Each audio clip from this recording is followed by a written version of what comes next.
السلام علیکم ورحمۃ اللہ وبرکاتہ۔ حامد و مسلین اما بعد، میرے محترم عزیز ساتھیوں، آج میں ایک واقعہ سنانے والا ہوں جس میں یہ کہا گیا ہے کہ اسلامی معیشت جو ہے وہ صرف 3 جملوں میں ادا ہو سکتا ہے۔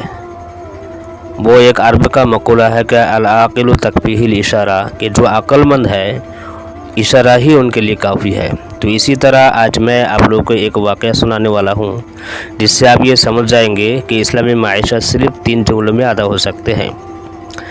آج سے تقریباً 25 سال پہلے اسلام آباد میں تبلیغی اجتماع ہو رہا تھا، جس میں تبلیغی جماعت کے ایک بہت بڑے عالم اور بزرگ شخصیت حضرت مولانا محمد احمد بہاولپوری صاحب رحمۃ اللہ علیہ نے ایک واقعہ سنایا تھا کہ میرا کوئی عزیز میرے پاس آیا کہ حضرات، مجھے اسلام آباد میں معیشت کے بارے میں ایک کانفرنس میں مدعو کیا گیا ہے، اور مجھے اس کانفرنس میں معیشت کے بارے میں اسلام نے جو ہدایت دی ہیں اس پر روشنی ڈالنے کو کہا گیا ہے، لہذا اس بارے میں آپ کی رہنمائی درکار ہے۔ تو حضرت نے فرمایا کہ میں نے کہا کہ اسلامی معیشت کا خلاصہ تو میں بتا دوں گا، اور انتہائی مختصر انداز صرف 3 ہی جملوں میں ہی ساری اسلامی معیشت سمجھا دوں گا، لیکن خیال کرنا میری یہ باتیں سن کر وہاں پر موجود اشرافیہ کی طرف سے کہیں جوتے نہ پڑ جائے۔ اس نے کہا کہ حضرات، ان کے جوتوں سے خود کو کسی طرح بچا لوں گا، لیکن فی الحال آپ میری مدد فرمائے۔ مولانا نے فرمایا کہ چلو ٹھیک ہے، تو پھر لکھ لو۔ اسلامی معیشت کا سب سے پہلا اصول یہ ہے کہ ملک کا سب سے بڑھیا آدمی معاشی اعتبار سے سب سے کمتر زندگی گزارے، جیسے کہ خلفائے راشدین عملاً ایسا کرتے تھے۔ حضرت عمر رضی اللہ تعالی عنہ کے دور میں مدینہ منورہ میں مفلسین مساکین کی ایک فہرست تیار کی گئی اور ان کی درجہ بندی کی گئی، اور جب فہرست تیار ہو گئی تو سب سے پہلے نمبر پر جو نام آیا وہ خود خلیفہ وقت حضرت عمر رضی اللہ تعالیٰ عنہ کا نام تھا۔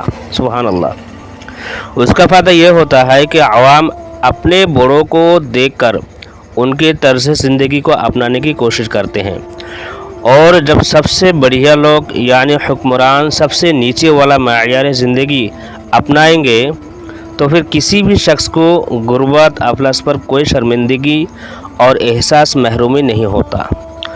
دوسرا اصول اسلامی معیشت کا یہ ہے کہ دولت کو کسی بھی طرح جمنے نہ دو، بلکہ اس کو توڑتے رہو، تاکہ ملکی دولت پر چند اشخاص کا قبضہ نہ رہے۔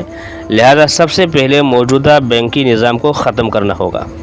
اس کا فائدہ یہ ہوگا کہ لوگ بینکوں میں پڑا سارا پیسہ باہر نکال کر مارکیٹ میں لائیں گے، کاروبار کریں گے، کارخانے لگائیں گے، جس سے ایک تو بے روزگاری ختم ہوگی، دوسری طرف مقابلے کی فضا قائم ہوگی۔ تیسرا اصول یہ ہے کہ ضرورت سے زائد چیزیں پیسہ اپنے پاس نہ رکھو، بلکہ اسے اللہ تعالیٰ کی راہ میں اس کی مخلوق پر خرچ کرتے رہو، جس کے نتیجے میں وہ بھی پورے اخلاص کے ساتھ آپ کے کام اور کاروبار میں مدد بھی کریں گے، اور اس کے بڑھنے کی تمنا بھی کریں گے اور دعائیں بھی دیں گے، بجائے اس کے کہ وہ تم سے حسد کرے اور تم کو نقصان پہنچانے کی کوشش کرے۔